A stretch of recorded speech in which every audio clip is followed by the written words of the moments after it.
நாங்கள் பிரண்டை பொடி, முருங்கைக்கீரை பொடி, பருப்பு பொடி, ரசப்பொடி, சாம்பார் பொடி, மாங்காய் ஊறுகாய், ஹேர் ஆயில் அதாவது தலைக்கு தேய்க்கிற எண்ணெய், 11 பொருட்கள் சேர்த்து இதெல்லாம் காய்ச்சி நாங்கள் எண்ணெய் கொடுத்துட்ருக்குறோம். இந்த பொருளெல்லாம் நாங்கள் கொடுத்துட்ருக்குறோம். நீங்கள் வேணும்னா கீழே வாட்ஸ்அப் நம்பர் கொடுத்துருக்குறோம். அந்த நம்பருக்கு கால் பண்ணி கேட்டு வாங்கிக்கோங்க. இப்போ வந்து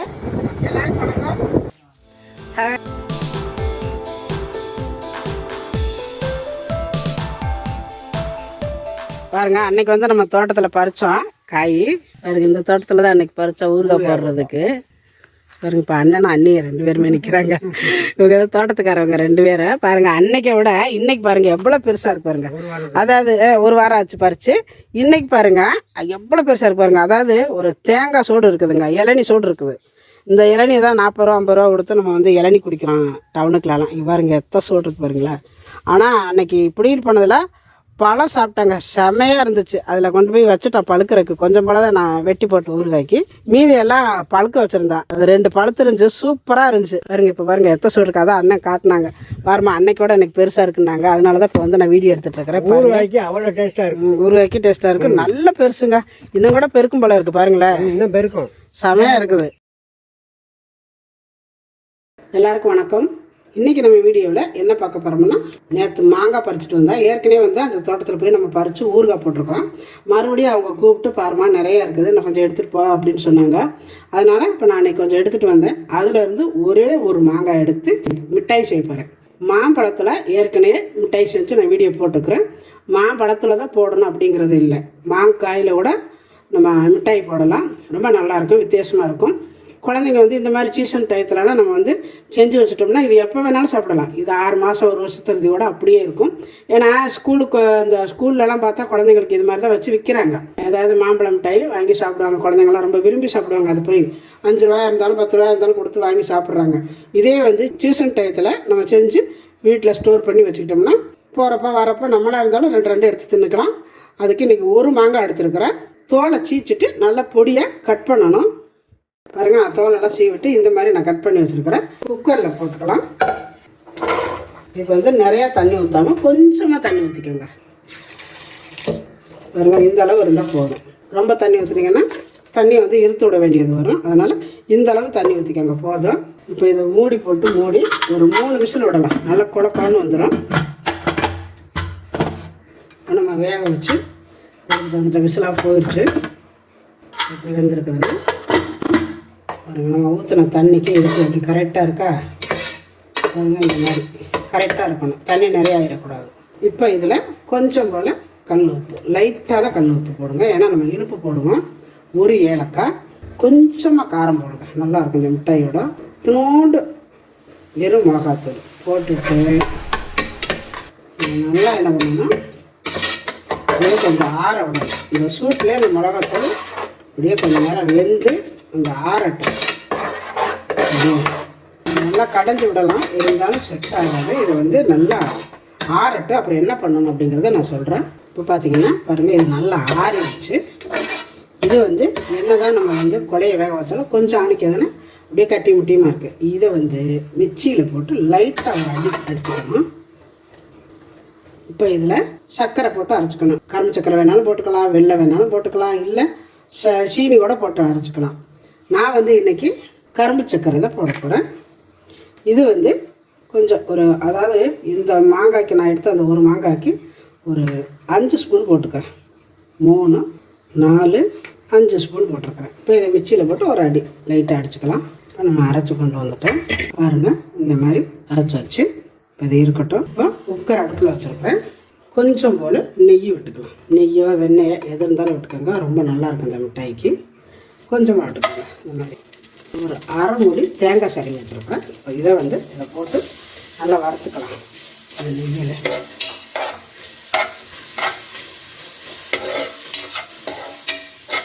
நல்லா இந்த மாதிரி நல்லா வறுக்கலாம். இதை வந்து நல்லா செவக்க வறுக்கணும். செவக்க வறுத்துட்டா நம்ம எத்தனை நாளைக்கு வச்சுருந்தாலும் கெடாது. அதனால் நல்லா செவக்க வறுத்துட்டு இந்த மாதிரி வறுத்ததுக்கப்புறம் வேறு ஒரு பாத்திரத்துக்கு மாற்றிக்கலாம். இப்போ அதே குக்கரில் நம்ம அரைச்சி வச்சுருக்கிற இந்த மாங்காய் வெல்லம்லாம் அரைச்சி வச்சுருக்கிறோம். இதை போட்டு நல்லா வதக்கி போட்டுட்டு இதை நல்லா கிளறி விட்டுக்கிட்டே இருங்க. அடி பிடிக்கிறாங்க. இந்த மாதிரி கிளறி கொடுத்துட்டே இருக்கணும். இது முடிஞ்சது எவ்வளோக்கு நல்லா கெட்டியாக வரணும் வந்தது இதை வந்து நல்லா வதக்கிக்கலாம். பாருங்க எப்படி கெட்டியாக வந்துடும். நல்லா இதை வந்து கெட்டியாக வர்றது கிண்டிக்கிட்டே இருக்கணும். பாருங்கள் எப்படி இருக்கு பாருங்கள். இதை வந்து இந்த மாதிரி வரணும். நம்ம எடுக்கும் பொழுது இப்படி வரணும். அப்போ தான் அந்த மிட்டாய் வந்து ரொம்ப நாளைக்கு கெடாமல் இருக்கும். இன்னொன்று வந்து நம்ம நினச்ச மாதிரி அது வந்து அந்த ஷேப்பு கிடைக்கும் நம்மளுக்கு.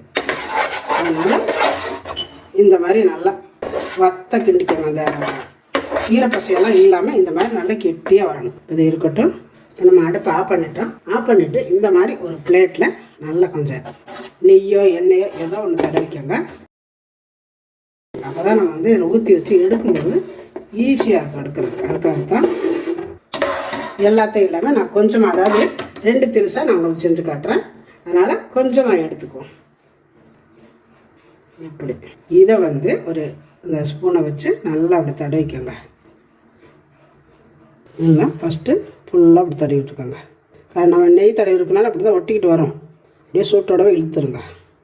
இதில் வந்து ஏலக்காய் போட்டதுனால அந்த ஏலக்காய் தோல் கிடக்குது தெரியுது. நீங்கள் என்னமோ நினச்சிக்காதீங்க. கையால் கூட எடுத்துக்கலாம். கொஞ்சம் எண்ணெயோ நெய்யோ தான் ஒன்று தொட்டுக்காங்க. தொட்டுக்கிட்டு இந்த மாதிரி பாருங்கள் கரெக்டாக மட்டமாக படுத்திக்கோங்க. ஆனால் சூட்டோடு செஞ்சோம்னா நல்லா அந்த ஷேப் கிடைக்கும் நம்மளுக்கு. இப்போ பாருங்கள் இந்த மாதிரி நம்ம நல்லா ரவுண்டிங் பண்ணியாச்சு.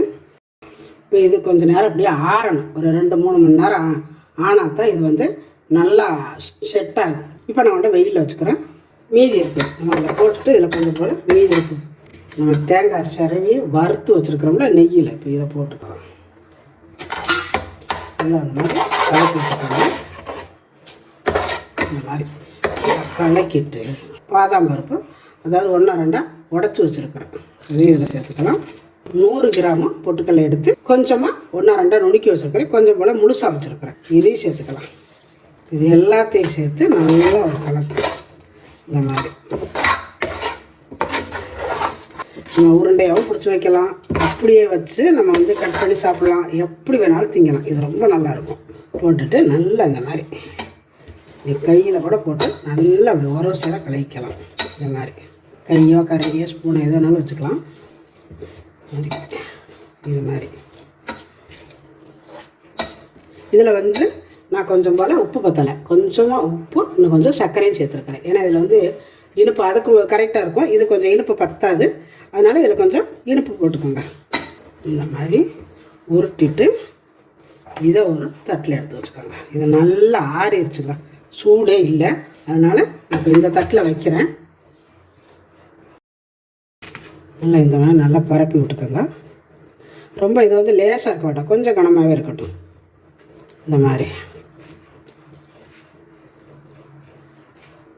நல்லா இந்த மாதிரி ஷேப்பில் வச்சுருங்க. வித்தியாசமான மிட்டாய் இது வந்து நம்ம ஏற்கனவே வந்து பழத்தில் செஞ்சு போட்டுக்கிறேன். அதை விட இது வந்து நல்லா வித்தியாசமாக இருக்கும். இப்போ இதையும் வந்து கொஞ்சம் நேரம் வெயிலில் வைக்கணும். வெயிலில் வச்சு காய வைக்கலாம். இப்போ பாருங்கள் மேங்காய் மிட்டாய் நல்லா வெயிலில் தான் நான் காய வச்சுருக்கிறேன். நல்ல வெயில் அடித்தாலே 2 நாள் ஆகும். இப்போ எனக்கு வந்து நல்லா வெயில் அடிச்சிச்சு. அதனால் 2 நாளையில் நல்லா காஞ்சிருச்சு. பாருங்கள் இப்படி தொட்டை எவ்வளோ கெட்டியாக இருக்குது பாருங்கள். செமையாக இருக்குது பாருங்கள். இதுவும் பாருங்கள் எப்படி இருக்குன்னு. நல்லா அப்படி இந்த மாதிரி தொட்டு வகையில் இந்த மாதிரி இருக்கணும். அப்போ தான் நம்ம வந்து சாப்பிட்றதுக்கு நல்லாயிருக்கும். இப்போ இதை வந்து நம்ம எடுக்கணும். மெதுவாக அப்படி பேர்த்து எடுங்க. ஒரு இடத்துல அப்படி இழுத்துட்டு இல்லைனாலே வந்துடும். ஒன்றும் பிரச்சனை இல்லை. ஒரே இடத்துல டக்குன்னு தூக்கிறாதீங்க. மெதுவாக எடுங்க.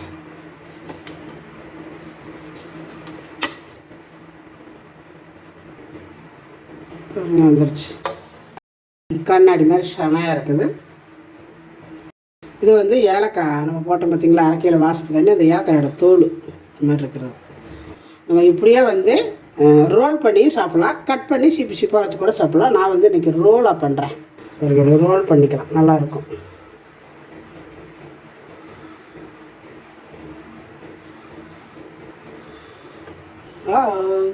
மேங்காய் மிட்டாய் பாருங்கோ, மேங்காய் மிட்டாய் பாருங்கோ.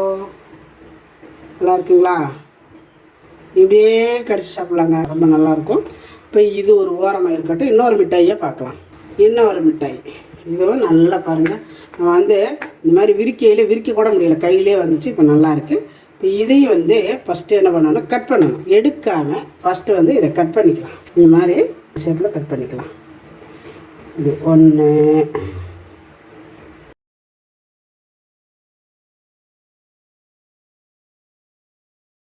இப்படி அறுத்துட்டு இப்போ இதை ஒரு பீஸாக இப்போ எடுத்துக்கலாம். பாருங்கள், இந்த மாதிரி நல்லா இருக்குது பாருங்கள். 2 சைடுமே அழகாக இருக்குது. இதே மாதிரியே இப்போ எல்லாத்தையுமே எடுத்துக்கலாம். அறுத்துட்டு எடுத்தால் தான் கைக்கு நல்லா வரும். இந்த மாதிரி இப்போ எல்லாம் எடுக்கலாம். இப்போ பாருங்கள், நம்ம மிட்டாய் பண்ணியிருக்கிறேன். தேங்காய் பருப்பி கடலைப்பருப்பி எப்படி இருக்குமோ அது மாதிரியே செஞ்சு பார்க்கலாம் அப்படின்னு செஞ்சேன். ரொம்ப அருமையாக இருக்குது. பார்க்குறதுக்கு நல்லாயிருக்கு, சாப்பிட்றதுக்கு அவ்வளோ நல்லா இருந்துச்சுங்க. மாங்காயில் தான் செஞ்சோமானே தெரியாது, அந்த அளவுக்கு நல்லாயிருக்கு. நான் வந்து கொஞ்சம் போல் இனிப்பு கம்மியாக போட்டேன். நீங்கள் என்ன கொஞ்சம் இனிப்பு தூக்கலை போட்டுக்கோங்க. நாங்கள் வந்து எங்கள் வீட்டுக்காரெல்லாம் சாப்பிடணும், சர்க்கரை இருக்குது அவங்களுக்கு, அதனால் நான் கொஞ்சம் கம்மியாகவே இனிப்பு போட்டு உங்களுக்கு செஞ்சு காட்டியிருக்கிறேன். இன்னும் கொஞ்சம் தூக்கலாக இனிப்பு போட்டிங்கன்னா செமையாக இருக்கும். இது வந்து அதே மாதிரி இந்த மிட்டாய் பாருங்கள், நல்லா ரோல் மாதிரி சூப்பராக, அதாவது தோசை மாதிரி இருக்குது பாருங்கள். கடையில் போனால் ரோஸ்ட்டு இப்போ தருவாங்களா, அது மாதிரியே இருக்குது. ரொம்ப நல்லா இருக்குது பாருங்கள். இது வச்சுக்க எடுத்துக்கலாம், இது வச்சுக்கலாம், அப்படியேவும் சாப்பிட்டுக்கலாம். இதை வந்து கட் பண்ணி வச்சுக்கலாம். நல்லா தோசை மாதிரி செமையாக இருக்குது. இது மாதிரி நம்ம இப்போ வந்து செஞ்சு இந்த சீசன் டயத்தில் நீங்கள் செஞ்சு இந்த மாதிரி உருட்டி வச்சுட்டிங்கன்னா நல்லா இருக்குது, கிடவே கிடாது. இதை வந்து எத்தனை நாளைக்கு வேணாலும் நம்ம வச்சுருக்கலாம். பாருங்களேன் எப்படி அழகாக வந்திருக்குன்னு. நீங்கள் 2 நாள் 3 நாளைக்கு இருந்தாலுமே இப்படியே தான் இருக்கும். அதாவது வந்து மடமடன்னு ஆகாது, ஒடியாது, காஞ்சி போயிடாது. நல்லா சாப்பிட்டா பாருங்கள். நம்ம அமுத்துனா எப்படி இருப்போம், ரோஸ்ட்டு தோசை மாதிரி. பாருங்களேன் எவ்வளோ நல்லா இருக்குன்னு. இது நல்ல வித்தியாசமாக ரொம்ப நல்லாயிருக்கும் கடிச்சு சாப்பிட்றதுக்கு. பாருங்கள், நான் இதிலேருந்து ஒன்று எடுத்து நான் உங்களுக்கு உடச்சி காட்டுறேன். நல்லா இருக்குது. இது வந்து நான் வந்து 2 நாள் தான் வெயிலில் வச்சுருக்கேன், 1.5 நாள் தான் வெயிலில் வச்சுருக்கிறேன். ரொம்ப நல்லா இருக்குங்க. அந்த மாதிரி நீங்கள் உடச்சி சாப்பிட்டு பாருங்களேன், ரொம்ப அருமையாக இருக்கும். பாருங்கள், நல்லா உள்ள அந்த நம்ம போட்டுக்கிற அந்த பருப்பெல்லாம் நல்லா இருக்கும். நம்ம மென்று சாப்பிடலாம் நல்லா இருக்கும். அதாவது பருப்பு மாதிரியே இருக்கும், ரொம்ப நல்லாயிருக்கும். செமையாக இருக்குது, சாப்பிட்றதுக்கு நல்லாயிருக்கும். அந்த மாங்காய் வாசத்தோடு ரொம்ப நல்லாயிருக்கு. அதே மாதிரி இதையும் பாருங்கள் எப்படி இருக்கணும், எப்படி இருக்கு பாருங்கள். இந்த ரோலிங்கு எப்படி இருக்குது பார்த்தீங்களா. இப்போ நம்ம வந்து இப்படியே கடிச்சு சாப்பிட்றதுக்கு அவ்வளோ நல்லாயிருக்கும். பாருங்கள், நான் கடிச்சு சாப்பிட போகிறேன். செமையாக இருக்குது, நல்லாயிருக்கும். இந்த கொஞ்சம் காரம் போட்டதுக்கும் அந்த இனிப்பு புளிப்பு காரம் சான்ஸே இல்லை. இந்த பப்பளிச்சான் போட்டு மென்னுக்கிட்டே இருப்பாங்க பார்த்தீங்களா, கண்டிப்பாக அதே டேஸ்ட்டில் இருக்குது. இப்போ பாருங்கள், சூப்பரான மாங்காயை வச்சு மாங்காய் மிட்டாய் கடலைப்பருப்பி செய்கிற மாதிரி செஞ்சுருக்கிறேன். ரொம்ப நல்லா இருக்குது. நீங்கள் எடுத்து பாருங்களேன் எவ்வளோ நல்லா இருக்குன்னு. அந்த பருப்பு மாதிரியே இருக்கும், நல்லாயிருக்கு. இப்போ இதில் என்னென்ன போடுறோமோ நீங்கள் எல்லாம் சேர்த்துக்கலாம். முந்திரி போட்டுக்கலாம், பாதாம் பிஸ்தா, நிலக்கடலை, பொட்டுக்கடலை, எது வேணாலும் போட்டுக்கலாம். தேங்காய் போட்டிருக்கிறேன்னா அந்த மாதிரி நீங்கள் எது வேணாலும் போட்டுக்கலாம். ரொம்ப நல்லாயிருக்கும் வித்தியாசமாக. இந்த மாதிரி இந்த மேங்காய் சீசனில் கண்டிப்பாக உங்கள் வீட்டிலே இது மாதிரி செஞ்சு கொடுங்க. செஞ்சு கொடுத்துட்டு எப்படி இருக்குதுன்னு எனக்கு கமெண்ட்டில் சொல்லுங்கள். இந்த வீடியோ பிடிச்சிருந்தா லைக் பண்ணுங்கள், ஷேர் பண்ணுங்கள். செட்டிநாடு சமையலுக்கு சப்ஸ்கிரைப் பண்ணுங்கள். நன்றி, வாழ்க வளமுடன்.